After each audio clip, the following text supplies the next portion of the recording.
যদি কোনো ভুল হয়ে যায় খবরদার আপনি হতাশ হবেন না। ভুল হয়ে গেলে কখনো হতাশ হবেন না। হতাশা শয়তানের পক্ষ থেকে আসে। কখনো হতাশ হবেন না। দেন ওযু করে জায়নামাজে দাঁড়িয়ে 2 রাকাত নামাজ পড়ে আল্লাহকে বলবেন, আল্লাহ আমার ভুল হয়ে গেছে, আমাকে মাফ করে দাও। পারা যাবে ইনশাআল্লাহ। জীবনে কখনো হতাশ হবেন না। জীবনে যাই হয়ে যাক না কেন কখনো হতাশ হবেন না। মনে রাখবেন আল্লাহ আপনার রব, আল্লাহ আপনার সাথে আছেন ইনশাআল্লাহ। অতএব নারীর ফিতনা থেকে নিজেকে বাঁচিয়ে রাখার চেষ্টা করুন। আল্লাহ পাক তৌফিক এনায়েত করুন। আরেক শ্রেণীর ব্যক্তি আছে যাদেরকে আল্লাহ পাক আরশের ছায়া দিবেন। তারা কারা? যারা গোপনে আল্লাহকে স্মরণ করে কাঁদতে পারে। বলি সুবহানাল্লাহ। এখন এই দুটো হাদিসের মধ্যে যুবকদের অবস্থান কি পেয়েছেন? আচ্ছা, আরেকটা শোনাই এবার। নবী সাল্লাল্লাহু আলাইহি ওয়াসাল্লাম বলেছেন 5টা জিনিস আসার আগেই 5টা বিষয়কে মূল্যায়ন করো। 1, তোমার বার্ধক্য আসার আগেই তোমার যৌবনকে মূল্যায়ন করো। যৌবনের গুরুত্ব পেলেন তো এবার? তোমার মৌত আসার আগেই তোমার জীবনকে মূল্যায়ন করো। অসচ্ছলতা আসার আগেই সচ্ছলতাকে মূল্যায়ন করো। অসুস্থতা আসার আগেই সুস্থতাকে মূল্যায়ন করো। এবং এই যে কথাটা বললাম যে তোমার বার্ধক্য আসার আগেই যৌবনকালটাকে মূল্যায়ন করো। এই হাদিসগুলোর মধ্যে আমরা সংক্ষিপ্ত পরিসরে যৌবনকালের গুরুত্ব পাচ্ছি কিনা ভাই? এখন এই যৌবনকালটা আমাদের কাটানো উচিত আল্লাহ পাকের ইবাদতের মধ্য দিয়ে। আমরা সবাই জান্নাতে চলে গেলাম মনে করেন, আল্লাহ কবুল করুন। জান্নাতে যাওয়ার পরে কি সময় শেষ হয়ে যাবে না সময় আরো চলতে থাকবে? আচ্ছা, জান্নাতে যাওয়ার পরে 1 কোটি 2 কোটি 5 কোটি 10 কোটি 100 কোটি বছর পর এই জান্নাতীরা কি করবে, কি খাবে, কোথায় ঘুরবে, কোথায় ফিরবে আল্লাহ রাব্বুল আলামিন এখনই সেটা জানেন। আলহামদুলিল্লাহ, বলেন আল্লাহু আকবার। আল্লাহকে চিনি একটু, আল্লাহ পাক এখনই সেটা জানেন, এই মুহূর্তে জানেন। যদি এখানে কোনো ভাই থাকেন, ফর এক্সাম্পল অমুক ভাইয়ের নাম আব্দুল্লাহ, এই ভাই মনে করেন জান্নাতে যাবেন ইনশাআল্লাহ, কথার কথা বলছে, কথার কথা। এখন তিনি জান্নাতে যাওয়ার 100 কোটি বছর পরে কোন হুরের সাথে কোথায় ঘুরে বেড়াবেন আল্লাহ পাক এখনই তা জানেন। আল্লাহ পাককে চিনতে শিখুন। আবার আমাদের মধ্যে আল্লাহ না করুক কেউ যদি জাহান্নামে যায়, সে ব্যক্তি জাহান্নামে যাওয়ার কোটি কোটি বছর পর কি আযাব ভোগ করবে আল্লাহ পাক এখনই এই মুহূর্তে সেটা জানেন। এবং আগেও জানতেন। আল্লাহ পাকের কোনো শুরু নাই, আল্লাহ পাকের কোনো শেষ নাই। আল্লাহ পাকের কোনো শুরু নাই, আল্লাহ পাকের কোনো শেষ নাই। এমন নয় যে আল্লাহ পাক আমাদেরকে সৃষ্টি করে সৃষ্টিকর্তা হয়েছেন, রিজিক দাতা হয়েছেন, পালনকর্তা হয়েছেন, এমন নয়। সৃষ্টি করার আগে থেকেই আল্লাহ পাক সৃষ্টিকর্তা, পালনকর্তা, রিজিক দাতা সবকিছুই ছিলেন। বলেন আল্লাহু আকবার। আল্লাহ পাক একজন, তার কোনো শরীক নাই। আল্লাহ রাব্বুল আলামিনের জ্ঞান অসীম। এটার উদাহরণ হাদিসে দেয়া হয়েছে এভাবে যে মুসা এবং খিদির আলাইহিস সালাম নৌকায় সফর করছেন, একটা পাখি এসে নদী থেকে 1 ফোঁটা পানি খেয়ে চলে গেল। তখন খিদির আলাইহিস সালাম বলছেন, হে মুসা, এই পাখিটা নদী থেকে যতটুকু পানি পান করতে পেরেছে এই পানিটুকু হচ্ছে পুরো পৃথিবীর সমস্ত মাখলুকের জ্ঞান। আর এই পুরো নদীতে যত পানি আছে, এই সাগরে যত পানি আছে, এগুলো হলো আল্লাহ রাব্বুল আলামিনের জ্ঞান। আমি কি বুঝাতে পারছি ভাই? এখন সেই আল্লাহ রাব্বুল আলামিন যখন কোনো বিষয়কে সত্য বলবেন, সেটা সত্য কিনা আল্লাহ পাক এখন বলছেন, আমি জিন আর মানব জাতিকে শুধু আমার ইবাদত করার জন্য সৃষ্টি করেছি। তার মানে জিন সত্য কিনা? আচ্ছা, একটু বলে দেই, মানুষের মধ্যে যেমন ভালো মন্দ আছে, জিন জাতির মধ্যেও কি আছে? ভালো মন্দ আছে। দুষ্ট জিন মানুষের ক্ষতি করার চেষ্টা করে। কি করে ভাই? এবং দিন দিন কিন্তু এর প্রভাবটা বাড়ছে। তো এখান থেকে বাঁচার জন্য কিছু প্রোটেকশন আগে বলে দেই, তারপর সামনে যাই। প্রত্যেক দিন সকালে এবং সন্ধ্যায় 3 বার করে সূরা ইখলাস পড়বেন। কুল হুয়াল্লাহু আহাদ, আল্লাহুস সামাদ, লাম ইয়ালিদ ওয়া লাম ইউলাদ ওয়া লাম ইয়াকুল লাহু কুফুয়ান আহাদ। সকালে সন্ধ্যায় কয়বার? 3 বার। আর 3 বার পড়বেন সূরা ফালাক, কুল আউযু বিরাব্বিল ফালাক, এই সূরা। আর 3 বার পড়বেন সূরা নাস, কুল আউযু বিরাব্বিন নাস। এটা প্রত্যেক ফরজ নামাজের পর 1 বার করে পড়বেন আয়াতুল কুরসি। আয়াতুল কুরসি কোন সূরা আছে? কত নাম্বার আয়াত? মাশাআল্লাহ, 255। আল্লাহু লা ইলাহা ইল্লা হুয়াল হাইয়ুল কাইয়্যুম, এখান থেকে শেষ। আর কি করবেন? রাতের বেলা ঘুমানোর সময় পড়বেন সূরাতুল বাকারা, এর শেষের 2টা বা 3টা আয়াত। লিল্লাহি মা ফিস সামাওয়াতি ওয়া মা ফিল আরদ, এখান থেকে ফানসুরনা আলাল কওমিল কাফিরিন পর্যন্ত। নবী সাল্লাল্লাহু আলাইহি ওয়াসাল্লাম বলেছেন, রাতের বেলা কেউ যদি সূরা বাকারার শেষের এই 2-3 আয়াত পড়ে ঘুমায়, সারা রাত আপনি যদি ইবাদতে থাকতেন যে নেকি পেতেন, এটা পড়ে ঘুমানোর ফলে সেই নেকি পাবেন ইনশাআল্লাহ। এখন বলেন দেখি, কতজনের সূরা বাকারার শেষের 3 আয়াত মুখস্থ আছে? মাশাআল্লাহ। এখন বলেন আমাকে, আল কোরআনের আলো ঘরে ঘরে কি জ্বলবে? বলেন। শোনেন, আমার কথা রাগ করেন না। আমরা তো সবাই চাই যে আল্লাহর কোরআন আল্লাহর জমিনে প্রতিষ্ঠা লাভ করুক, চাই কি না? তাহলে সবার আগে নিজের মধ্যে কোরআন কায়েম করতে হবে। কোথায়? আগে নিজের উপর কোরআন কায়েম করুন, নিজের উপর সুন্নাহ কায়েম করুন, নিজের উপর দিন কায়েম করুন, ইনশাল্লাহ দিন ঘরে ঘরে পৌঁছে যাবে।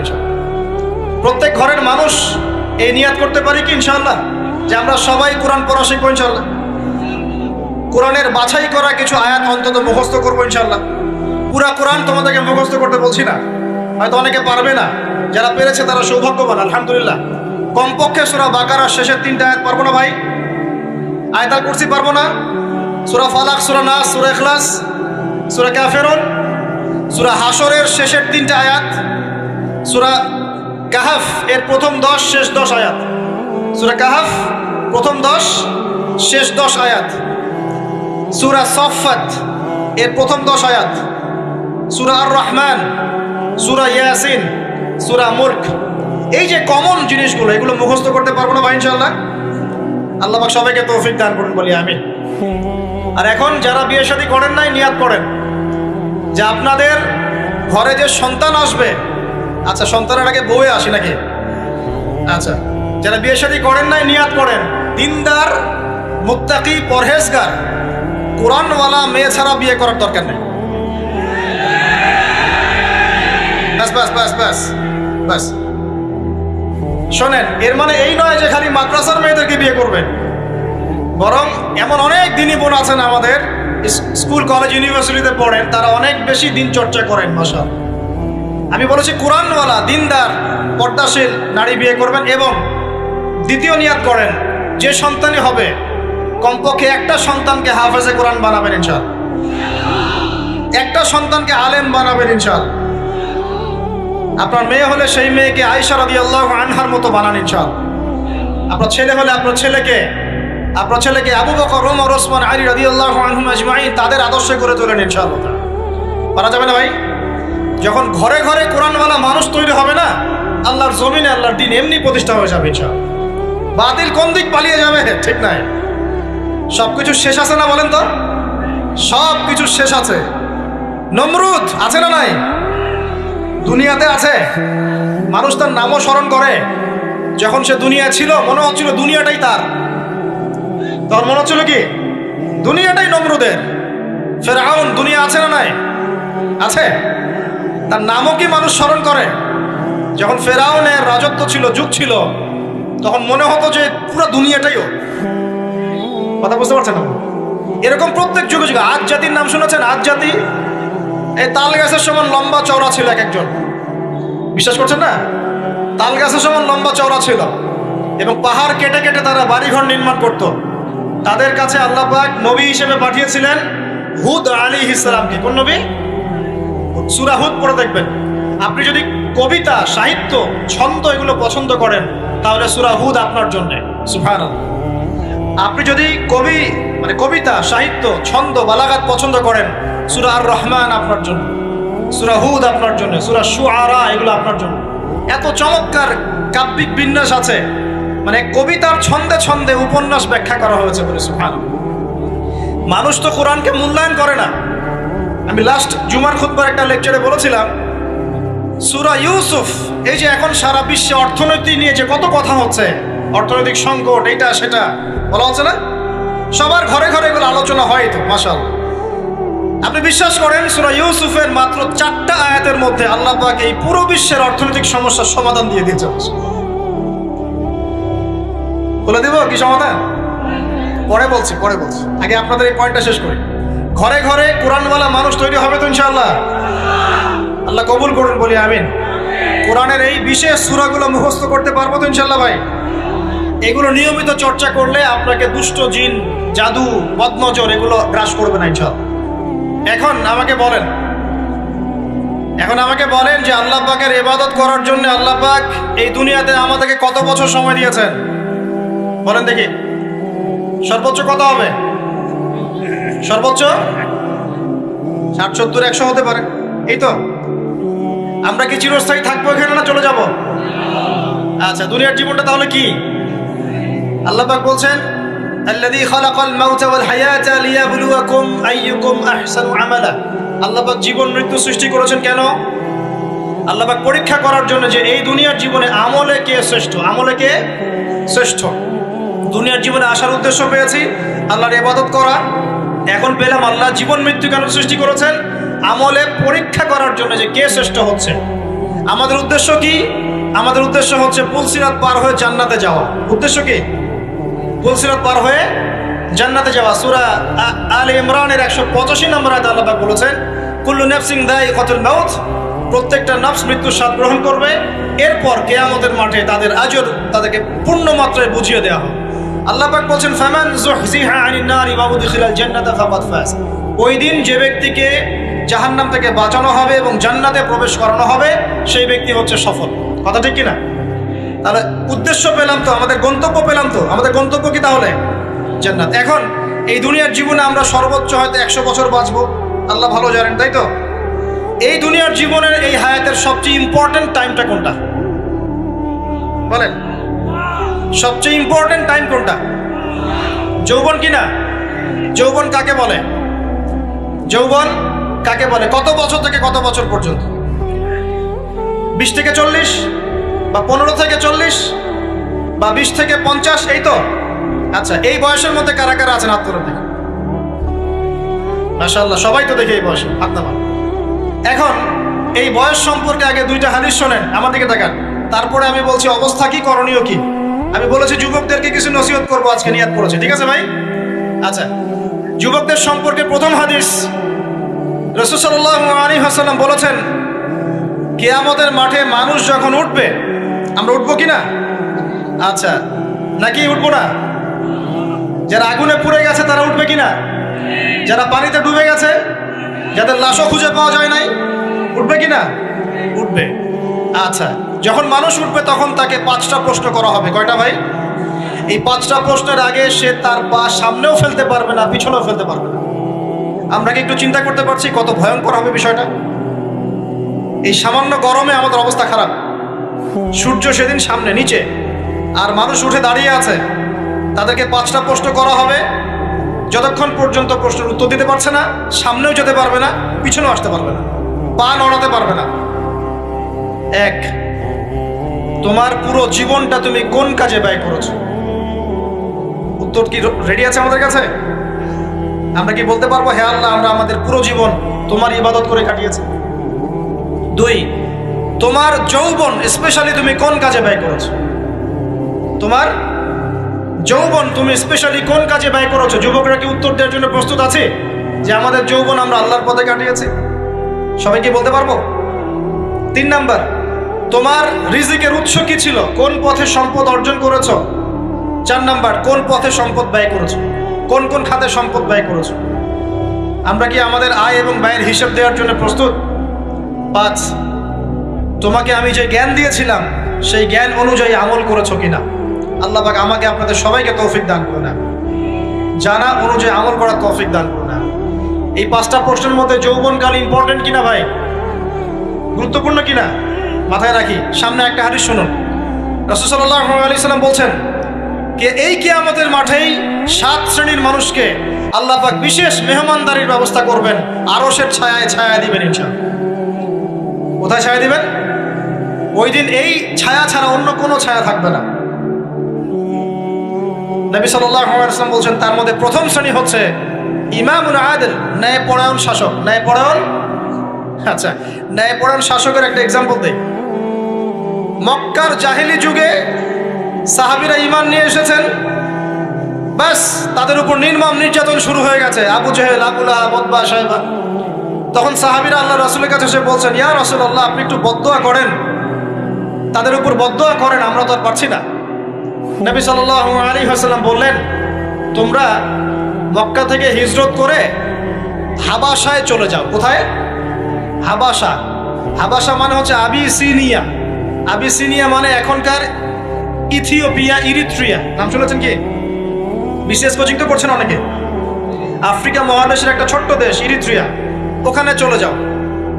তখন বলেছিলেন তিনি হাবাসায় চলে যাও। সাহাবীরা জিজ্ঞাসা করছেন হাবাসায় কেন?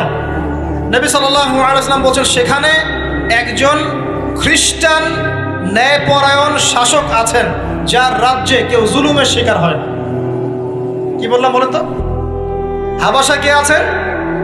একজন মুসলিম না খ্রিস্টান? খ্রিস্টান ন্যায়পরায়ণ শাসক আছেন, যার রাজ্যে কেউ জুলুমের শিকার, মুসলমান নন এমন একজন শাসকের প্রশংসা করে আমাদের নবীজি বললেন তার রাজ্যে কেউ জুলুমের শিকার হয়। সুবহানাল্লাহ। সাহাবীরা সেখানে হিজরত করলেন। নেতৃত্ব দিয়েছেন জাফর বিন আবি তালেব রাদিয়াল্লাহু আনহু। সেই সাহাবী বাদশাহ নাজাশী, তার নাম ছিল বাদশাহ নাজাশী, তার সামনে দাঁড়িয়ে সূরা মারিয়াম তেলাওয়াত করেছিলেন। ওই সূরা মারিয়ামে ইয়াহইয়া, জাকারিয়া, ঈসা, তার মা, এই গল্প ঘটনাগুলো আছে। এই সূরার তেলাওয়াত শুনে বাদশাহ নাজাশীর চোখ দিয়ে পানি পড়তে পড়তে দাড়ি ভিজে গিয়েছে। সুবহানাল্লাহ। শেষে তিনি ঈমান নিয়ে আসেন, মুসলমান হন, আলহামদুলিল্লাহ। আমাদের নবীজি তার জানাজার নামাজ পড়েছিলেন। আমাদের নবীজি তার গায়েবানা জানাজার নামাজও পড়েছেন। বলে সুবহানাল্লাহ। এখানে একটা পয়েন্ট খালি বলতে চাই, একজন অমুসলিম শাসক সম্পর্কে আমাদের নবীজি মন্তব্য করেছিলেন তার রাজ্যে কেউ জুলুমের শিকার হয় না। আর আজকের দিনে সারা বিশ্বের কোনো কোনো ক্ষেত্রে মুসলিম শাসকদের ব্যাপারেও এই কথা বলা যায় না যে তার রাজ্যে কেউ জুলুমের শিকার হয়। আল্লাহ পাক বলছেন, আরশের ছায়া আমি ছায়া দিব 7 শ্রেণীর মানুষকে। কয় শ্রেণী? তার মধ্যে প্রথম শ্রেণী হচ্ছে ইমামুন আদিল, ন্যায়পরায়ণ শাসক। আল্লাহ পাক আমাদের সমস্ত শাসকদেরকে ন্যায়পরায়ণ হওয়ার তৌফিক দান। 2 নাম্বার, সেই যুবককে আমি সেখানে আশ্রয় দিব যেই যুবক তার যৌবনকালটা আল্লাহর পথে কাটিয়ে দিয়েছে। এবার কি হাদিসটা আপনি পেয়েছেন? এর আগের হাদিস কি শুনলেন? পা নড়াতে পারবেন না যতক্ষণ পর্যন্ত এই প্রশ্নের উত্তর না দিচ্ছেন যৌবনকাল কোন পথে ব্যয় করেছেন। এখন যদি আল্লাহর পথে ব্যয় করেন তাহলে আরশের ছায়া ছায়া পাচ্ছেন, আলহামদুলিল্লাহ। বাকিগুলো কারা কারা একটু বলে দেই। 3 নাম্বার হচ্ছে সেই ব্যক্তি যে একজন আরেকজনকে মহব্বত করে, এক ব্যক্তি আরেক ব্যক্তিকে মহব্বত করে শুধুমাত্র আল্লাহর সন্তুষ্টির জন্য। কথা কি বুঝতে পারছেন? এই মহব্বত আবার এই ছেলে মেয়ের ফ্রি মিক্সিং না। কথা বুঝতে পারেনি? দিনের খাতিরে মহব্বত, আল্লাহর জন্য মহব্বত, আল্লাহর জন্য। 4 নাম্বার এমন ব্যক্তি যে এত গোপনে দান করে যে তার বাম হাত জানে না ডান হাত কি দান করেছে। আর এক শ্রেণীর ব্যক্তি আছে যাদেরকে আল্লাহ পাক আরশের ছায়া ছায়া দিবেন। তারা কারা? যারা গোপনে আল্লাহকে স্মরণ করে কাঁদতে পারে। বলি সুবহানাল্লাহ। এখন এই দুটো হাদিসের মধ্যে যুবকদের অবস্থান কি পেয়েছেন? আচ্ছা, আরেকটা শোনাই এবার। নবী সাল্লাল্লাহু আলাইহি ওয়াসাল্লাম বলেছেন 5টা জিনিস আসার আগেই 5টা বিষয়কে মূল্যায়ন করো। 1, তোমার বার্ধক্য আসার আগেই তোমার যৌবনকে মূল্যায়ন করো। যৌবনের গুরুত্ব পেলেন তো এবার? তোমার মৌত আসার আগেই তোমার জীবনকে মূল্যায়ন করো। অসচ্ছলতা আসার আগেই সচ্ছলতাকে মূল্যায়ন করো। অসুস্থতা আসার আগেই সুস্থতাকে মূল্যায়ন করো। এবং এই যে কথাটা বললাম যে তোমার বার্ধক্য আসার আগেই যৌবনকালটাকে মূল্যায়ন করো। এই হাদিসগুলোর মধ্যে আমরা সংক্ষিপ্ত পরিসরে যৌবনকালের গুরুত্ব পাচ্ছি কিনা ভাই? এখন এই যৌবনকালটা আমাদের কাটানো উচিত আল্লাহ পাকের ইবাদতের মধ্য দিয়ে। এই যৌবনকালটা আমাদের কাটানো উচিত কয়েকটা বিষয়ের মধ্য দিয়ে। তার মধ্যে আমি 10টা পয়েন্ট আপনাকে বলবো। কয়টা ভাই? 10টা। 1, এই যৌবনকালে সবার আগে আমাদের কর্তব্য হচ্ছে দ্বীনের ইলম অর্জন করা। কি করা ভাই? দ্বীনের ইলম অর্জন বলতে আমি কি বোঝাচ্ছি? দ্বীনি ইলম অর্জন বলতে আপনাকে আমি বোঝাচ্ছি যে কমপক্ষে কোরআনটুকু তেলাওয়াত করতে শিখুন, হাদিসগুলো পড়তে শিখুন, ইসলামী বইপত্র পড়াশোনা করুন, পাশাপাশি জেনারেল সাবজেক্টগুলো পড়াশোনা করুন। এদিকে আপনি এগিয়ে যান, এদিকেও এগিয়ে যান, 2 দিকে আগাতে থাকেন। এর পাশাপাশি বরেণ্য ওলামায়ে কেরামদের সোহবতে থাকার চেষ্টা করেন। যারা রিনাউন্ড এবং বরেণ্য ওলামায়ে কেরাম তাদের সোহবতে থাকার চেষ্টা করেন। ইলম অর্জনের অনেক ধাপ আছে। শুরু করেন কোরআন তেলাওয়াত দিয়ে, তারপরে আস্তে আস্তে হাদিসে যান, কোরআনের তাফসিরে যান, ইতিহাস পড়েন, ইসলামের ইতিহাস পড়েন, ইসলামিক অর্থনীতি পড়েন, রাসূলের জীবনী সিরাত পড়ে দেখেন, ইসলামিক ফিকহের বইগুলো পড়ে দেখেন। আস্তে আস্তে গ্র্যাজুয়ালি আপনি সামনে যান। এই সিলেবাসটা আপনি কোত্থেকে পাবেন? এই সিলেবাসটা দেখবেন প্রত্যেক জেলায় জেলায় বরেণ্য কওমি ওলামায়ে কেরাম আছেন না, তাদের সাথে পরামর্শ করবেন, আপনাকে সুন্দর সিলেবাস করে দিবে ইনশাআল্লাহ। এইভাবে আপনি পড়াশোনা করবেন এবং ওস্তাদের সাথে থেকে পড়াশোনা করবেন। একা একা সব কিছু করা যায়? একা একা সব কিছু করা যায় না, একটা সিলসিলা লাগে, একটা ওস্তাদের সোহবত লাগে নাকি? একা একা কি কোরআন সুন্নাহ সব বুঝে ফেলতে পারবেন আপনি? তাই মনে হয়? কখনোই না। অতএব বরেণ্য আলেমদের সোহবত লাগবে, আবার আপনার চেষ্টাও লাগবে। আল্লাহ পাক তৌফিক দান করুন। এই যৌবনকালের প্রথম কাজ কি ভাই? ইলম অর্জন করা। 2 নাম্বার, এই যৌবনকালে আমরা যে পরিমাণ ফিজিক্যালি ফিট থাকি, শরীরে শক্তি থাকে, উদ্যম থাকে, আমাদের বয়সটা 40-50 হয়ে গেলে সেটা থাকবে না। থাকবে? অতএব এই যৌবনকালে বেশি বেশি ইবাদত করতে থাকেন, আল্লাহ পাক তৌফিক দান। এই যৌবনকালে 5 ওয়াক্ত নামাজ তো পড়বেনই, এর পাশাপাশি নফল নামাজগুলো পড়ার চেষ্টা করবেন। এর পাশাপাশি আপনি চেষ্টা করবেন তাহাজ্জুদের ওয়াক্তে একটু নামাজ পড়ার জন্য, কমপক্ষে 2 রাকাত, কমপক্ষে 2 রাকাত, অ্যাটলিস্ট 2 রাকাত নামাজ তাহাজ্জুদের সময় পড়ার চেষ্টা করি। আল্লাহ আমাকে তৌফিক দেখ, আপনাদের সবাইকে তৌফিক দান। ওই সময় আপনি যে দোয়াই করবেন আল্লাহর কাছে কবুল হবে ইনশাআল্লাহ। যে দোয়াই করবেন আল্লাহ কবুল করবেন ইনশাআল্লাহ, যদি আপনার রিজিকটা কি হয়? হালাল হয়। হারাম রিজিক দিয়ে ইবাদত কবুল হয়? হারাম রিজিকের দোয়া কবুল হয়? কবুল হয় না। 3 নাম্বার, এই যৌবনকালে আমরা রাসূলের সুন্নতের উপর বেশি আমল করবো ইনশাআল্লাহ। করা যাবে ইনশাআল্লাহ? আমরা নিয়াত করতে পারি যে ইনশাআল্লাহ চেহারাগুলো পরিবর্তন হবে। চেহারা পরিবর্তন মানে কি? হ্যাঁ, রাখা যাবে না? এখনো গজায় নাই। প্রত্যেক সপ্তাহে আপনাকে নবীর সুন্নতের উপর এরকম করে কুরবানি এবং জবাই করতে কে বলেছে? নবী সাল্লাল্লাহু আলাইহি ওয়াসাল্লামের সুন্নতকে জবাই করাটা কি ভালো কাজ? হ্যাঁ বলেন তো। আমরা তো এমন অনেক নাপিত ভাইদেরকে চিনি যারা এই ধরনের বক্তব্যগুলো শুনে আলহামদুলিল্লাহ জীবন পরিবর্তন করেছেন। তার দোকানে লিখে দিয়েছেন এখানে চুল কাটা হয়, দাড়ি শেভ করা হয় না। খুশি হন নাই? মুসলিমদের কথা বলছি, অমুসলিমদেরকে নিয়ে আমাদের চিন্তা নাই তো? চিন্তা আছে? একটা কথা মনে রাখবেন, একটু কথাটা মনের কান দিয়ে শোনেন। দাড়ি হচ্ছে একমাত্র ভিজিবল সুন্নত। দাড়ি হচ্ছে একমাত্র ভিজিবল সুন্নত। ভিজিবল মানে কি? যা দেখা যায়। দাড়ি একমাত্র ভিজিবল সুন্নত, দৃশ্যমান সুন্নত, যেটা নিয়ে আপনি আমি কবরে যাবো ইনশাআল্লাহ। আর কোন সাইন দেখে বোঝার বুদ্ধি নাই এই ব্যক্তি কত বড় মুসলিম, কত বড় সুন্নতের পাবন ছিল। খালি কপালের সেজদার দাগ আর চেহারার দাড়ি বাকি থাকবে। কথা বুঝতে পারছেন ভাই? নিয়াত করা যায় একটু দাড়ি ছেড়ে দিব, নাকি দাড়ি রাখলে চাকরি পাবেন না? দাড়ি রাখলে মেয়ে দিবে না নাকি? যে মেয়ে দাড়ি রাখলে বিয়ে করতে চায় না তাকে বিয়ে করারও দরকার নাই। আর দাড়ি রাখলে যে চাকরি আপনাকে ছাড়তে হয় ওই চাকরিও করার দরকার নেই। চাকরির মধ্যে সব রিজিক আপনার মনে হয়? রিজিকের সবচেয়ে বড় অংশ আছে কিসের মধ্যে? বিজনেসের মধ্যে। যারা বিজনেস করে তাদের আন্ডারেই লক্ষ লক্ষ মানুষ চাকরি করে। বাংলাদেশে যে ইকোনমিক সিস্টেম, এই ইকোনমিক সিস্টেমের মূলে কারা জানেন? ব্যবসায়ীরা। কারা? বড় বড় ব্যবসায়ীরা। এমন অনেক ব্যবসায়ী আছেন যাদের একজনের জাকাতের টাকা দিয়ে একটা গ্রামের মানুষকে খাওয়ানো যায়। বিশ্বাস করছেন না? ইকোনমিক তো আমার সাবজেক্ট, আমরা পড়েছি এগুলো, পড়াশোনা করেন দেখেন। বিজনেস, এরপরে আছে ক্রিয়েটিভ কোনো প্রজেক্ট, এমন কোনো প্রজেক্ট যেটা এখন পর্যন্ত কেউ লঞ্চ করে নাই। এখন অনলাইনে অনেকে আয় করেন না, আজকে থেকে 20 বছর আগে মানুষ এটা করেছিল। এখন অনেক মানুষ বাহির থেকে পড়াশোনা করে দেশে এসে এই যে ডেইরি প্রজেক্ট করছে, পোলট্রি করছে, নতুন নতুন অনেক প্রজেক্ট করছে না? কৃষিভিত্তিক অনেক কাজ করছে। তারা কি সচ্ছল না?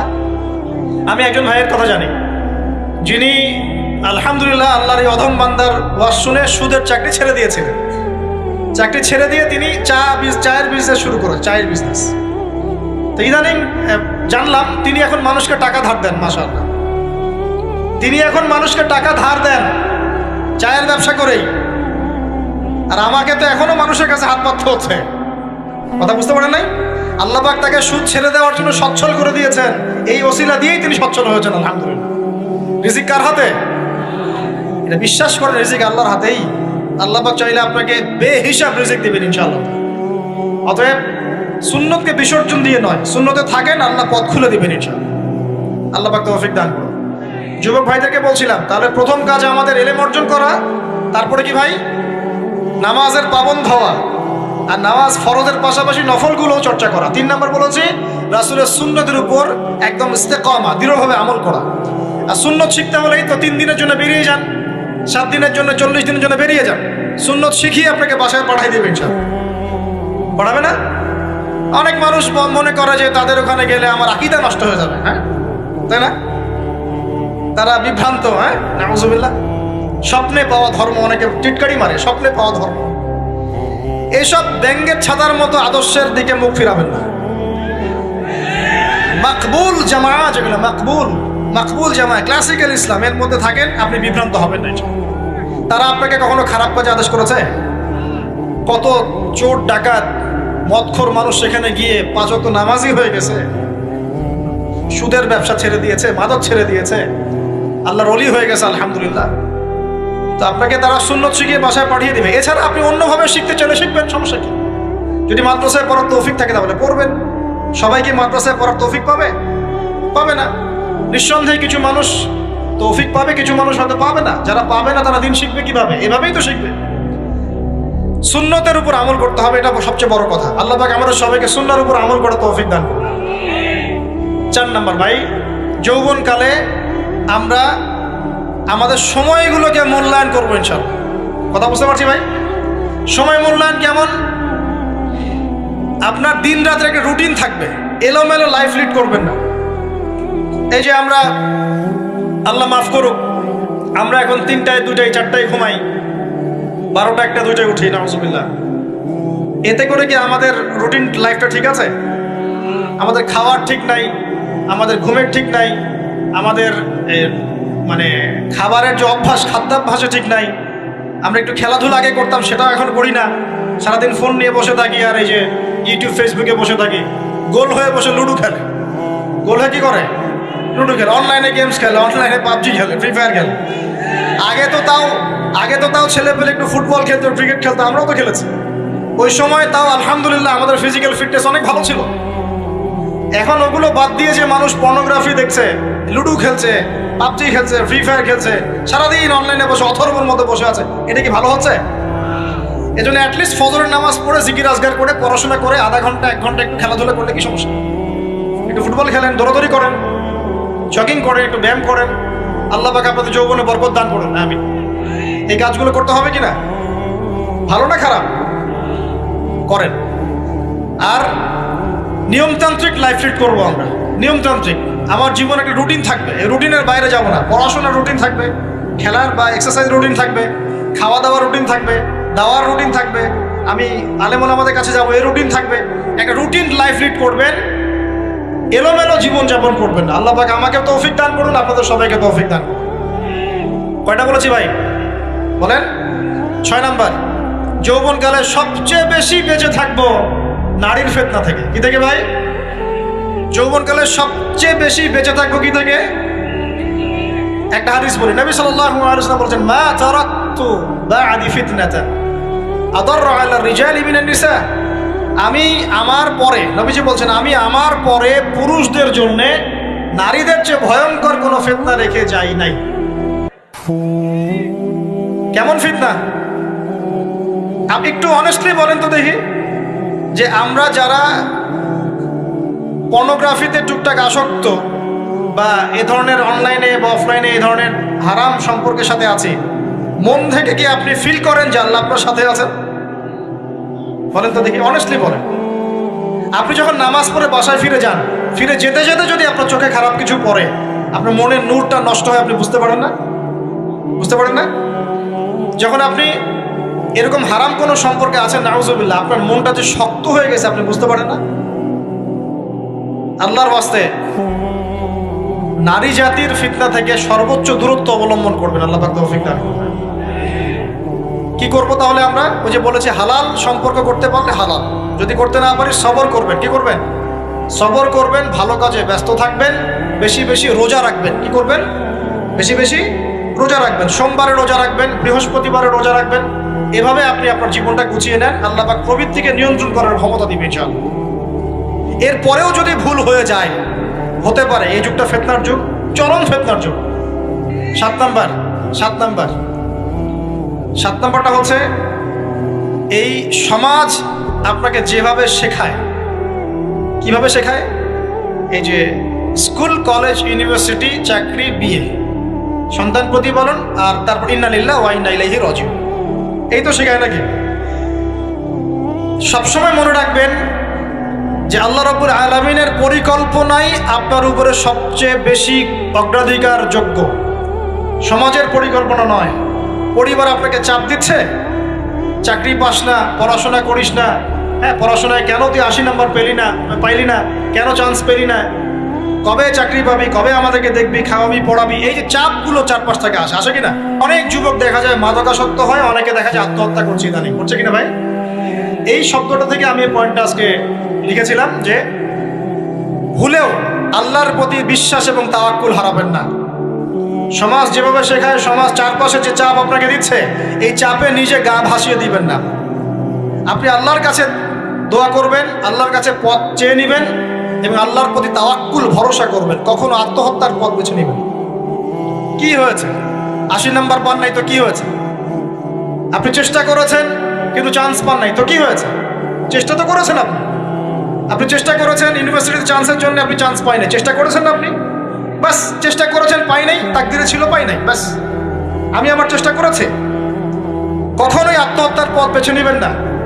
আর আমরা পিতা মাতাদেরকে রিকোয়েস্ট করব, কোনো অবস্থাতেই সন্তানকে এত বেশি চাপ দিবেন না যে সন্তানটার এই কোমরটাই ভেঙে চলবে। এই সমস্যাগুলো দিন দিন বাড়ছে সমাজের মধ্যে। কেন এত চাপ দিচ্ছেন? তার প্রতিভা কোথায় খুঁজে বের করুন। তাকে জোর করে কেন টেনে লম্বা করার চেষ্টা করছেন? আমাদের সমাজে বাচ্চা হয়ে গেলেই তার পিঠে একটা সিল মেরে দেয়, হয় ডাক্তার না হলে ইঞ্জিনিয়ার। কেন? এর বাইরে কোনো প্রফেশন নাই। আমার সন্তানকে হয় ঢাকা বিশ্ববিদ্যালয়ে চান্স পেতে হবে, না হলে বুয়েটে, না হলে এখানে।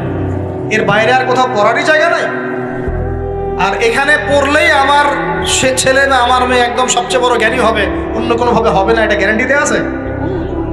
যারা সভ্যতা বিনির্মাণ করেছেন তারা কয়জন বড় বড় ডিগ্রি সার্টিফিকেট পেয়েছেন খুঁজে বের করে দেখেন, খুঁজে বের করে। আমরা ফিলোসফির মধ্যে যে ফিলোসফারদের হিস্ট্রি পড়েছিলাম, তাদের মধ্যে বেশিরভাগই দেখা যায় স্কুলেও যায় নাই, কলেজেও যায়। আছে না? এমন আছে। আমি বলছি না আপনারা যাবেন না, আমি বলছি জ্ঞানের মানদণ্ড এটাই নয় যে আমার সার্টিফিকেট অর্জিত হয়েছে। সার্টিফিকেটটাই জ্ঞানের মানদণ্ড নয় তো।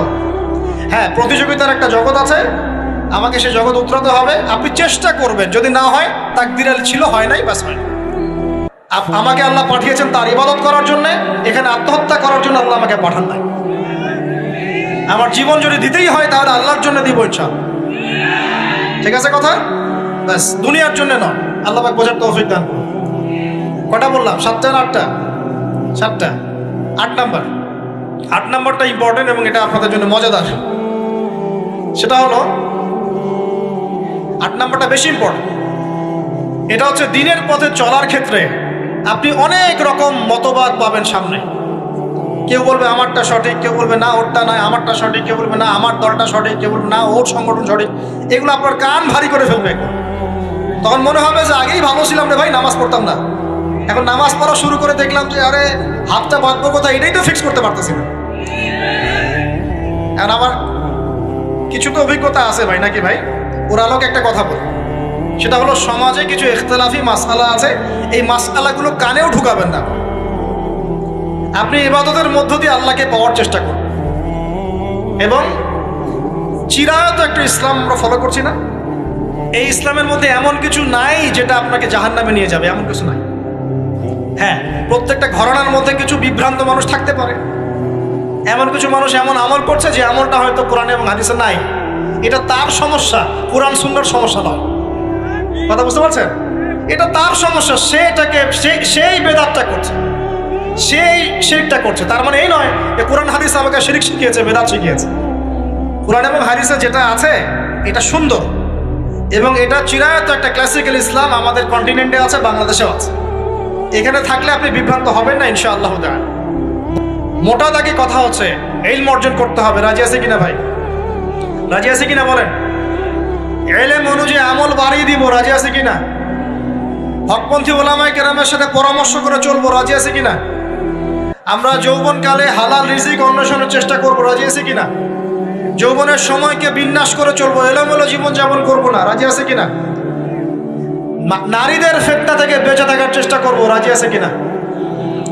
আগামী দিনের জন্য, ইসলামকে এগিয়ে নেওয়ার জন্য দাওয়াতের মেহনত করব, রাজি আছে কিনা? আচ্ছা, এখন আসেন, এগুলো আমাদের করণীয় ছিল না? আমাদের যুবকরা এখন করছে কি সেটা শুনে। আমাদের যুবকরা এখন কিশোর গ্যাং করছে। কিশোর গ্যাং কি করছে? আপনাদের পরিবারের কর্তা যারা আছেন তাদেরকে আমি একটু রিকোয়েস্ট করবো, আপনার সন্তানের দিকে খেয়াল রাখেন। আপনার সন্তানকে যত ছোট মনে করছেন, আপনার সন্তান এখন এত ছোট নয়। কিশোর বয়সে সে এমন পাপও করে ফেলেছে যা আপনি এখনো করেন নাই। কিশোর বয়সে এমন এমন পাপ করা তার শেষ যা আপনি এখনো চিন্তাও করতে পারেন না। অতএব সন্তানকে শুধু গায়ে গতরে বড় করলে হয় না।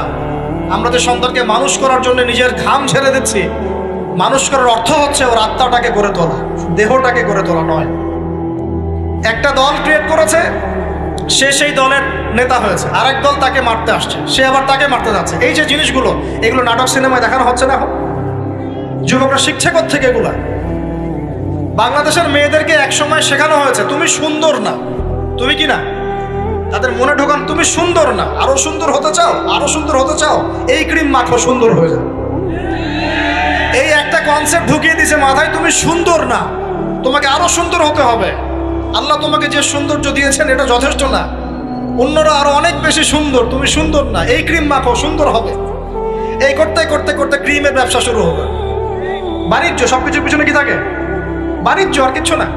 তারপর শুরু হলো যে পার্লার, অমুক ক্রিম, তমুক ক্রিম, অমুক সোনো, এই সেই, বাস মেয়েরা পাগল হয়ে গেল। ব্যাস নতুন নতুন আমরা আমাদের সংস্কৃতি ধারণ করে যে কাপড় চোপড়গুলো পরি, কিছু মানুষ শেখালো এর চেয়ে এই ফ্যাশনটা ভালো, এটা পরো। ব্যাস ঈদে ঈদে নতুন নতুন ফ্যাশন আসা শুরু করবো। আরে পাঞ্জাবি পায়জামা পরা তো আমাদের বাপদাদাদেরই শুনলো, এটা বাঙালিদেরই শুনলো। সব বাদ দিয়ে এখন আমরা কি শুরু করেছি দেখেন তো? তো এগুলো কিন্তু মিডিয়া দিয়ে আপনাদেরকে ঢোকানো হয়, মিডিয়া থ্রু দিয়ে। আমরা দেখছি এখন যুবকরা, বহু যুবক মাদকাসক্ত হয়ে যাচ্ছেন, হচ্ছেন কিনা? কিসের এত হতাশা ভাই? কি হয়েছে? আপনার গার্লফ্রেন্ড আপনাকে ছেড়ে চলে গেছে? তা গেছে না, হয়তো কি হয়েছে ভাই? কি হয়েছে? গার্লফ্রেন্ড ছেড়ে চলে গেছে তো কি হয়েছে? আল্লাহ পাকের জমিনে কি মেয়ের অভাব নাকি? 40 জন নারীর দায়িত্ব একটা ছেলেকে নিতে হবে সে জামানায়, মানে মা, বোন, ফুপু, খালা, স্ত্রী, এই সব মিলে 40 জন কাঁধে উঠে যাবে। এখন ঘরে ঘরে মেয়েদের সংখ্যা বাড়ছে না? নবীজি বলেছেন শেষ জামানায় মেয়েদের সংখ্যা বাড়বে, ছেলেদের সংখ্যা কমবে। কমছে কিনা ছেলেদের সংখ্যা? এখন হয়তো এভারেজ 100, 104, পরে দেখবেন আরো বেড়ে গেছে। শুধু আমেরিকার হিস্ট্রি ঘেটে দেখেন, ওখানে ছেলে মেয়ের অনুপাতটা কেমন? কমছে সব জায়গাতে, আরো সামনে কমবে। তো একজন গার্লফ্রেন্ড আপনাকে ছেলে চলে গেছে, ব্যাস জীবনটা উৎসর্গ করে দিতে হবে তার জন্য? এখন কি ফেন্সিডিল, গাঁজা, ইয়াবা এগুলো সেবন করতে হবে?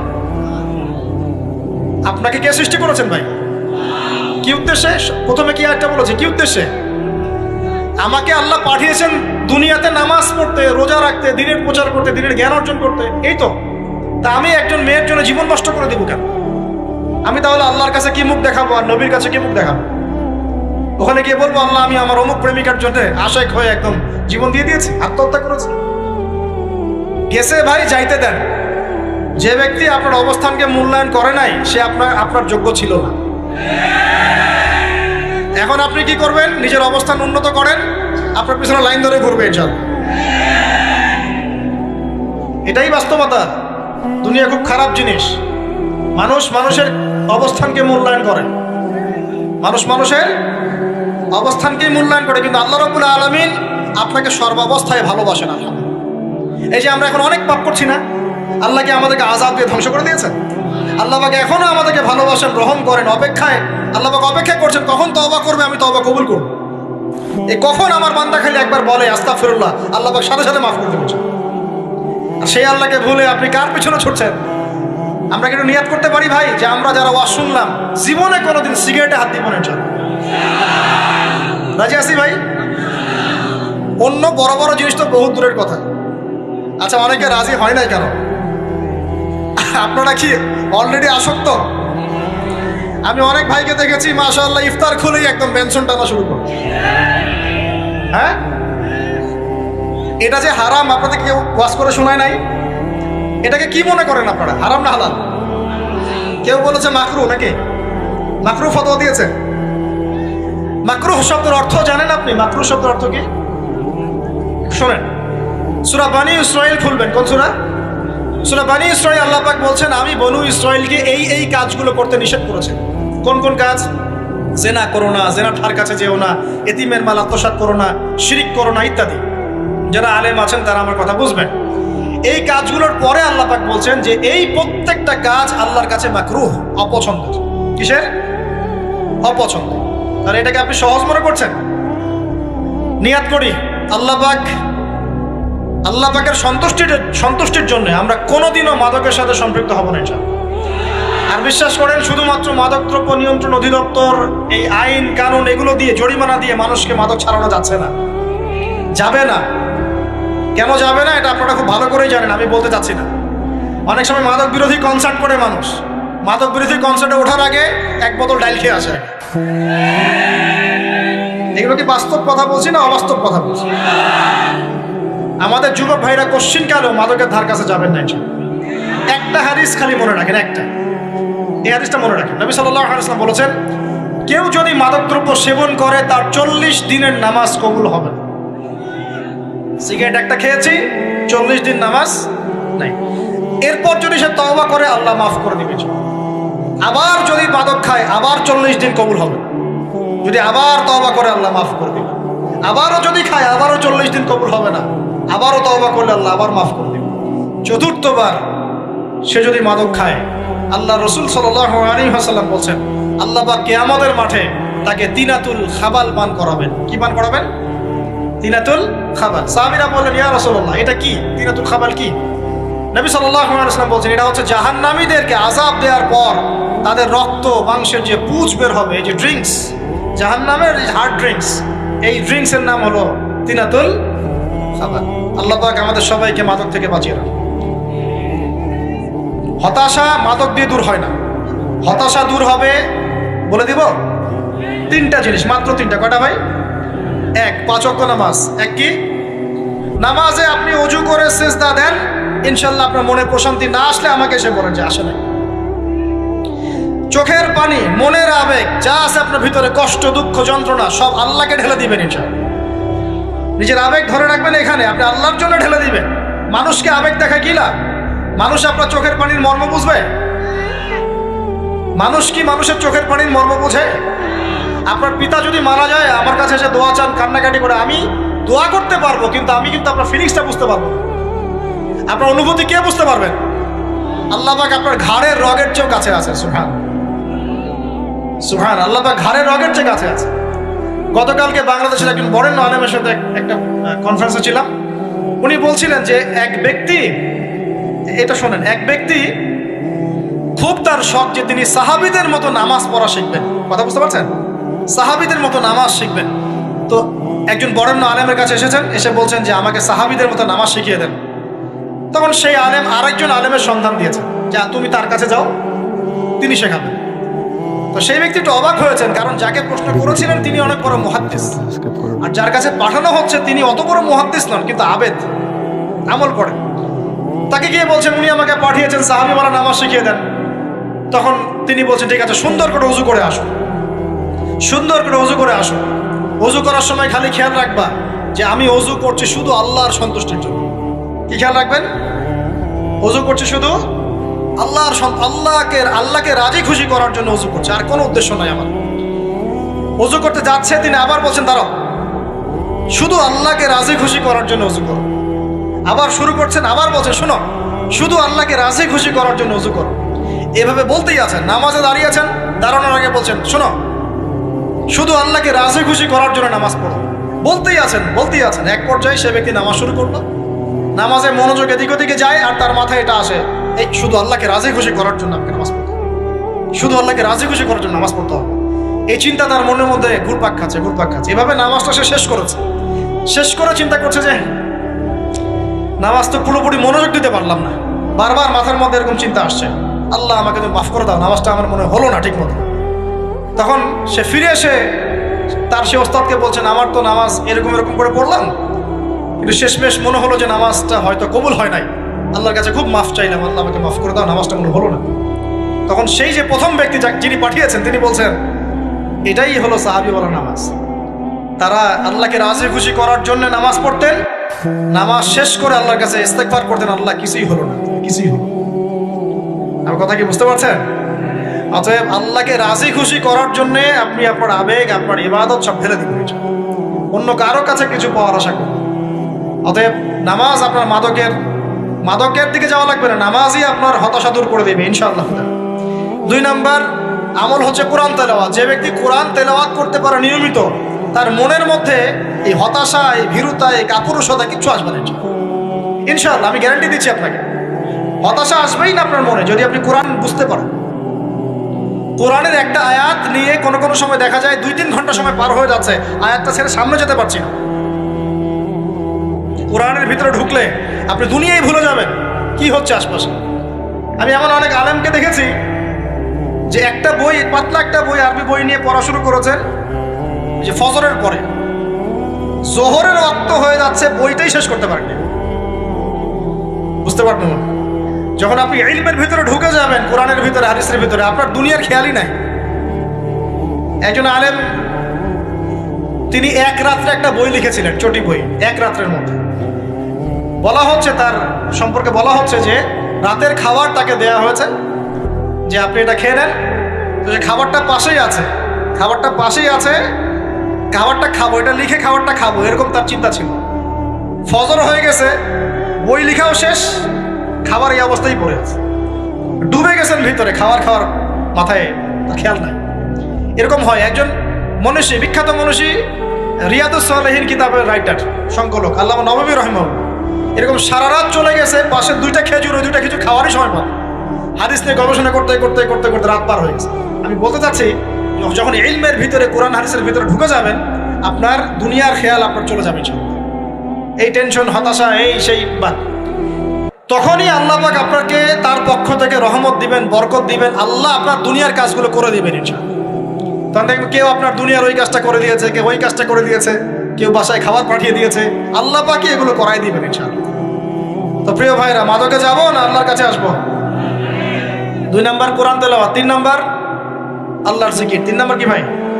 আল্লাহর জিকির। চলতে ফিরতে সব সময় মুখ চলতে থাকবে, মুখ না চললেও মনে মনে মন তাজা থাকবে, মনে মনে জিকির হতে থাকবে। মনে মনে জিকির করতে পারেন? মুখ নড়বে না, কিন্তু মনে মনে আপনার একটা জিকির হতে থাকবে, সুবহানাল্লাহ বা আলহামদুলিল্লাহ, লা ইলাহা ইল্লাল্লাহ, আল্লাহু আকবার। পারা যাবে? পারে। মানুষের মন কখনো চুপ করে থাকে না, কিন্তু মানুষের মন অলওয়েজ কিছু না কিছু চিন্তা করতে থাকে না, যতক্ষণ না ঘুমায় মানুষ। তো প্রিয় ভাইরা, বেশি বেশি জিকির করব, সুবহানাল্লাহ, আলহামদুলিল্লাহ, লা ইলাহা ইল্লাল্লাহ, আল্লাহু আকবার, লা হাওলা ওয়ালা কুওয়াতা ইল্লা বিল্লাহ, এগুলো চলতে থাকবে। আল্লাহ পাক তৌফিক দান করুন। আমরা আমাদের সমাজে যুবকদেরকে এরকম টিকটকে দেখছি, অনলাইনে আসক্ত দেখছি, জেনায় আসক্ত দেখছি, পর্নোগ্রাফিতে আসক্ত দেখছি। আমরা দেখছি আমাদের যুব সমাজকে মাদকে আসক্ত, কিশোর গ্যাংয়ে আসক্ত। এইগুলো কি আমাদের কাম্য ছিল ভাই? আমাদের কাম্য ছিল? এই অবস্থায় কি যুব সমাজ আল্লাহ পাকের দিনের পতাকা হাতে নিয়ে আল্লাহর জমিনে দিন কায়েম করতে পারবে কিনা, একটু আমাকে উত্তর দেন দেখি। এখন এই অবস্থায় পারবে? অতএব অবস্থার উন্নতি করতে হবে কিনা? উন্নতির জন্য রাজি আছি কিনা ইনশাআল্লাহ? আমরা চাই কি আল্লাহ পাকের দিনটা আল্লাহর জমিনে প্রতিষ্ঠা লাভ করুক, আল্লাহর দিন সবার ঘরে ঘরে পৌঁছে যাক, আল্লাহ পাকের দিনের যে সৌন্দর্য সবাই সেটাই, এই সৌরভটা সবাই পাক। আমরা চাই কিনা? সমাজে শান্তি প্রতিষ্ঠা হোক, আবার সেই রাসূলের মতো যুগ চলে আসুক, আমরা চাই কিনা? অতএব আমাদের সবাইকে যৌবনের এই প্রলোভনগুলো থেকে বেরিয়ে এসে আল্লাহ পাকের ইবাদতে আত্মনিয়োগ করতে হবে। আল্লাহ পাক আমাদের সবাইকে তৌফিক দান করুন, বলি আমিন। আমাদের সবাইকে আল্লাহ রাব্বুল আলামিন কোরআন এবং হাদিসের গভীর জ্ঞান অর্জন করার তৌফিক দান করুন, বেশি থেকে বেশি ইবাদত করার তৌফিক দান করুন। আল্লাহ পাক সবাইকে হারাম সমস্ত রিজিক থেকে বাঁচিয়ে রাখুন, জেনা, ব্যভিচার এবং নারীর ফিতনা, মাদক থেকে আল্লাহ বাঁচিয়ে রাখুন। আল্লাহ পাক আমাদের সবাইকে হালাল রিজিক, হালাল সম্পর্ক যথেষ্ট করে দিন। আল্লাহ পাক আমাদের সবাইকে যেন দিনের দাওয়াতের মেহনত করার তৌফিক দান করেন এবং আলেম ওলামার সাথে পরামর্শ করে দিন শেখার এবং বোঝার তৌফিক দান করেন। আর লেকচার শেষ করার আগে 2টো বিষয় বলে শেষ করছি, একটু মনোযোগ দিন। একটা হচ্ছে আমাদের যুবতী দিনী বোনদের জন্য। এখানে বোনরা আছেন না? আছেন কি না? দিনী বোনরা আছেন? একটা নসিহত দিনী বোনদের জন্য আমি একটা নসিহত করতে চাচ্ছি, একটা নসিহত। আমার এই একটা নসিহত একটু মন দিয়ে শুনুন প্রিয় দিনী বোন। রাসূলুল্লাহ সাল্লাল্লাহু আলাইহি ওয়াসাল্লাম আমাদের দ্বীনি বোনদের জন্য জান্নাতে যাওয়ার একটা ফর্মুলা বলে দিয়েছেন। আমি কি বলবো সেটা? আচ্ছা, রাসূলুল্লাহ সাল্লাল্লাহু আলাইহি ওয়াসাল্লাম বলেছেন আমাদের দ্বীনি বোনেরা, আমাদের মায়েরা, এই নারী জাতি মাত্র 4টা কাজ করলে জান্নাতের যে কোনো দরজা দিয়ে ইচ্ছা প্রবেশ করতে পারবে। খুশি হন নাই? কয়টা কাজ? মাত্র 4টা। এক, যদি আমাদের দ্বীনি বোনেরা 5 ওয়াক্ত নামাজটা ওয়াক্ত মতো পড়ে, আল্লাহ পাক তৌফিক দান করুন, বলি আমিন। 2 নাম্বার, যদি তারা রমাদান মাসের রোজাটাকে ঠিক মতো আদায় করতে পারে। 1 নাম্বার 5 ওয়াক্ত নামাজ ঠিকঠাক আদায় করা। 2 নাম্বার রমজান মাসে সওম রাখা। 3 নাম্বার তাদের লজ্জাস্থানের হেফাজত করা, মানে শরঈ পর্দা মেনটেন করা, শরঈ পর্দা মেনটেন করা। এবং আমি বলে দেই, চেহারাটা আপনাদের পর্দার অন্তর্ভুক্ত। এটা নিয়ে অনেক বাকবিতণ্ডা হয় না সমাজে, চেহারা দেখানো যাবে কি যাবে না ইত্যাদি। চেহারা আপনার পর্দার অন্তর্ভুক্ত বিষয়, ফুল স্টপ। এর উপরে ফতোয়া অনেকভাবে দিচ্ছে, কিন্তু বরেণ্য উলামায়ে কেরামের কিতাবগুলো ঘাটাঘাটি করেন, তাদের ফতোয়া হচ্ছে চেহারা আপনার পর্দার অন্তর্ভুক্ত বিষয়, চেহারা ঢেকে রাখবেন, আল্লাহ পাক তৌফিক দান করুন। চোখ থাকবে খোলা, ঠিক আছে। 4 নাম্বার, স্বামীর আনুগত্য করতে হবে। স্বামীর আনুগত্য, এই যে আনুগত্য শব্দ শুনলেই মানুষের একটা মানে নেগেটিভ ধারণা তৈরি হতে পারে। স্বামীর আনুগত্য মানে কি আমি তার দাসত্ব করব? আনুগত্য মানে, প্রিয় দ্বীনি বোন, আনুগত্য মানে দাসত্ব নয়। আনুগত্য মানে কোরআন সুন্নাহর যে বিধানগুলো আপনার স্বামী আপনাকে পালন করতে বলবে, আপনি সেগুলো করবেন, আপনি করতে বাধ্য। কিন্তু স্বামী যদি কোরআন সুন্নাহর বাইরে কিছু করতে বলে, সেটা মানতে আপনি বাধ্য নন। স্বামী যদি আপনাকে বলে যে সুদ খাও, এই সুদি এনজিওতে আসো, নাম লেখাও। স্বামী যদি আপনাকে বলে যে আসো বেপরদায় বাইরে যাই, সাজুগুজু করে বের হও, চলো ঘুরে আসে বেপরদায়। স্বামী যদি বলে দেবরকে একটু খাবারটা দিয়ে আসো, আমার অফিসের কলিগ আসছে, খাবার পরিবেশন করো, আসো ডাইনিংয়ে আসো। এই যে হারাম কাজ, বেপরদার আদেশ করছে, সুদের আদেশ করছে, আপনি সেগুলো পালন করবেন। কিন্তু হালাল বৈধ যে কোনো বিষয় আপনি স্বামীর আনুগত্য করবেন, এটা আপনার উপর ফরজ। এই 4টা কাজ যদি আপনি করতে পারেন, জান্নাতের যে কোনো দরজা দিয়ে ইচ্ছা আপনি প্রবেশ করতে পারবেন ইনশাআল্লাহ। আল্লাহ পাক আমাদের দ্বীনি বোনদেরকে এই 4টা কাজ করার তৌফিক দান করুন। আমাদের সবাইকে আল্লাহ পাক জান্নাতের জন্য কবুল করুন, বলি আমিন। আর একটা বিষয় বলতে চাচ্ছিলাম, সেটা হলো ওই যে প্রথমে বলেছি যে সূরা ইউসুফের সেই সমাধানটা বলবো কি না? আচ্ছা, সূরা ইউসুফটা ইনশাআল্লাহ আমি আরেকদিন পুরো সূরাটা সংক্ষিপ্ত করে আলোচনা করব ইনশাআল্লাহ। যদিও একটা লেকচারে সম্ভব হবে বলে মনে হচ্ছে না আমার কাছে, 2টা বা 3টা লেকচারে নিয়ে আসবো ইনশাআল্লাহ। তবে আজকে একটা চিস্ট খালি বলছি। ইউসুফ আলাইহিস সালামের জীবনটা খুবই ট্র্যাজেডিপূর্ণ। নবীর পরিবার থেকে ভাইদের শত্রুতায় ওই যে কূপে চলে গেলেন, কূপ থেকে চলে আসলেন মিশরের বাজারে, সেখান থেকে বিক্রি করে দেওয়া হলো তাকে, রাজা তাকে কিনে নিলেন। তারপরে সেখানে তিনি বড় হতে লাগলেন রাজপ্রাসাদে। তারপরে ওই যে রাজার কি স্ত্রী তাকে জেনার জন্য আহ্বান করেছিল, সেখান থেকে তিনি জেলখানায় চলে গেলেন। আবার জেলখানা থেকে আবার মিশরের খাদ্য মন্ত্রণালয়ের দায়িত্ব পেলেন। তারপরে তিনি মিশরের শাসকের দায়িত্ব পেয়ে গেছেন, তাই তো? আচ্ছা, এর মধ্যে একটা জায়গা খালি বলবো আজকে। টপিকটা কি দিবা তোমরা? টপিকটা হচ্ছে চলমান বৈশ্বিক অর্থনৈতিক সংকটে ইউসুফ আলাইহিস সালামের সমাধান। মনে থাকবে? চলমান এই বৈশ্বিক অর্থনৈতিক সংকটে ইউসুফ আলাইহিস সালামের সমাধান কিছু। ইউসুফ আলাইহিস সালাম জেলখানায়, কোথায় বলেন তো? জেলখানায়। তখন 2জন ব্যক্তি তাকে বলছে, ইউসুফ, আমরা 2জন দুটো স্বপ্ন দেখেছি, তুমি কি স্বপ্নের ব্যাখ্যা দিতে পারবে? আমরা তোমাকে সত্যবাদী বলে মনে করি। ইউসুফ আলাইহিস সালাম বলছেন, খাবার আসার আগেই তোমাদেরকে স্বপ্নের ব্যাখ্যা দিন। একজন বলছে, আমি দেখলাম আমার মাথায় রুটি রাখা আছে, আর পাখি এসে রুটির থেকে খেয়ে ফেলছে। আমার কথা বুঝতে পারছেন কিনা ভাই? আচ্ছা, 2 নাম্বার, দ্বিতীয় ব্যক্তি বলছে, আমি দেখলাম আমি শরাব পান করাচ্ছি আমার মনিবকে। কথা বুঝতে পারছেন? এখন ইউসুফ আলাইহিস সালাম বলছেন, তুমি যে শরাব পান করাচ্ছ মনিবকে, তোমাকে অতি সত্বর মুক্তি দেওয়া হবে ইনশাআল্লাহ। আর যার মাথার উপর থেকে রুটি খেয়ে নেওয়া হচ্ছে, তাকে শুলদণ্ড দেওয়া হবে, মৃত্যুদণ্ড দেওয়া হবে। কি বললেন? একজনকে দেওয়া হবে মৃত্যুদণ্ড, একজন কি হবে? ছাড়া পাবে। আর যাকে মনে হলো যে এই ছাড়া পাবে, ইউসুফ আলাইহিস সালাম বললেন, তুমি যখন ছাড়া পাবে, তোমার মনিবের কাছে, মালিকের কাছে আমার কথা বলো, আমার কথা আলোচনা করো। কিন্তু শয়তান তাকে ভুলিয়ে দিল, সে আর কথা বলতে পারল। আরো কয়েক বছর চলে গেল, ইউসুফ আলাইহিস সালাম তখনও জেলেই আছে। একদিন এই রাজা স্বপ্ন দেখলেন।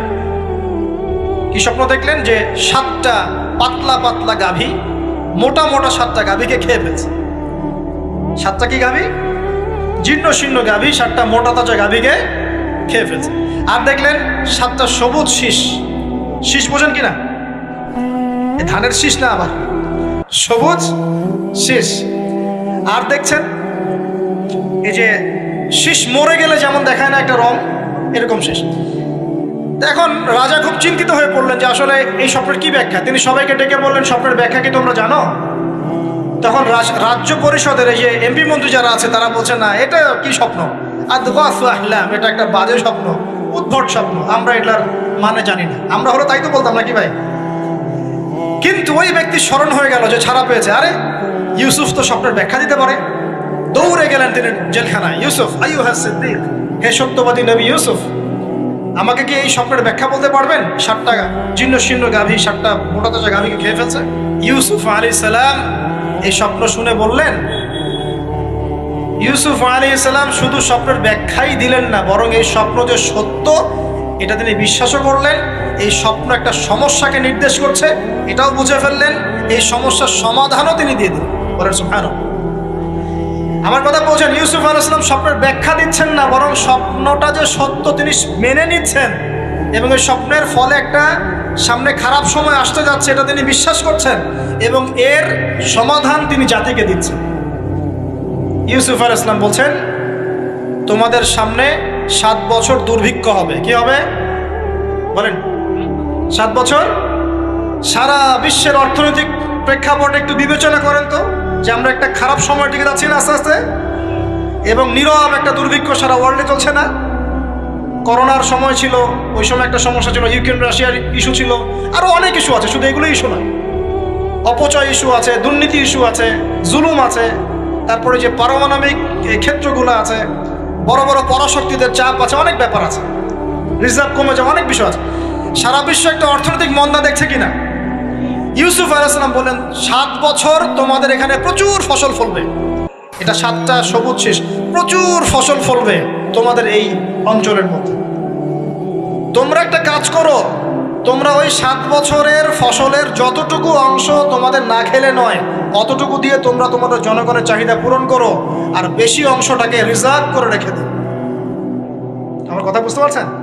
ইউসুফ আলাইহিস সালাম বলছেন না যে স্বপ্নটা সত্য, তিনি সমাধান দিচ্ছেন উল্টা। এটা তো হবে সামনে, স্বপ্ন সত্য মিথ্যা তো দূরের কথা, এটা সামনে হতে যাচ্ছে। 7 বছর তোমরা প্রচুর ফসল ফলাবে, এই ফসলের একটা বড় অংশ রিজার্ভ করে রেখে দিও, আর বাকি অংশটা দিয়ে তোমরা জনগণের চাহিদা পূরণ করো। মানে অপচয় করা যাবে না, যাবে কোনো সম্পদ অপচয় করা যাবে। এরপর তোমাদের সামনে আসবে 7টা বছর দুর্ভিক্ষের বছর, আকাশ বৃষ্টি বন্ধ করে দেবে। আকাশ কি করবে? বৃষ্টি বন্ধ করে দেবে। তার মানে ওই 7 বছর আমরা কিভাবে চলবো তাহলে? এই যে রিজার্ভ করেছি, এই রিজার্ভ বা সঞ্চিত সম্পদ দিয়ে আমরা 7 বছর চলবো। এরপরে আল্লাহ রাব্বুল আলামিন 8ম বছরে আকাশ থেকে বৃষ্টি বর্ষণ করবেন, আবার ফসল ফলবে। কথা কি বুঝতে পারছেন? এই ব্যাখ্যা অন্যরা দিতে পারলো না, ইউসুফ আলাইহিস সালাম দিতে পারলেন। এই ব্যক্তি দৌড়ে গিয়ে রাজাকে বলল, এই হলো স্বপ্নের ব্যাখ্যা। রাজা ইউসুফ এই স্বপ্নের ব্যাখ্যা দিয়েছেন। রাজা কত বিচক্ষণ ছিলেন, রাজা সত্য মিথ্যা চিনতেন। তিনি বুঝতেন যে আসলেই সত্য কাকে বলে, মিথ্যা কাকে বলে। এই আমার এমপি মন্ত্রীটা শোনো, তোমরা কেউ সমাধান দিতে পারো নাই, ইউসুফ সমাধান দিয়েছে। ইউসুফকে আমার কাছে নিয়ে আসো, আমি তাকে আমার কাছে নিকটে আসন দিব। বলেন সুবহানাল্লাহ। এবার ইউসুফ আলাইহিস সালামকে ডেকে তিনি সম্মানিত করলেন। সম্মানিত করে বললেন যে কোন দায়িত্ব দিলে তুমি আমাদের এই রাজ্যটাকে বাঁচাতে পারবে এই দুর্ভিক্ষের হাত থেকে। ইউসুফ আলাইহিস সালাম নিজে বলছেন, আমি হচ্ছে বিশ্বস্ত মানুষ, আমি হচ্ছি রজুলুন আমিন, আমি বিশ্বস্ত এবং আমি আস্থাভাজন। আমাকে আপনি খাদ্য মন্ত্রণালয়ের দায়িত্ব দেন, ইনশাআল্লাহ আমি এই প্রবলেমগুলো সলভ করবো ইনশাআল্লাহ। এরপর তাকে দায়িত্ব দেওয়া হলো খাদ্য মন্ত্রণালয়ের। 7 বছর তিনি এরকম পলিসি গ্রহণ করলেন। মিশরের লক্ষ লক্ষ মানুষ পরবর্তী 7 বছরের দুর্ভিক্ষ থেকে বেঁচে গেছে। আমাদের চ্যানেলে নিয়মিত আবহাওয়া ভিডিও ছাড়া হয়, তাই ভিডিওটি ভালো লাগলে একটি লাইক করে চ্যানেলটি সাবস্ক্রাইব করবেন।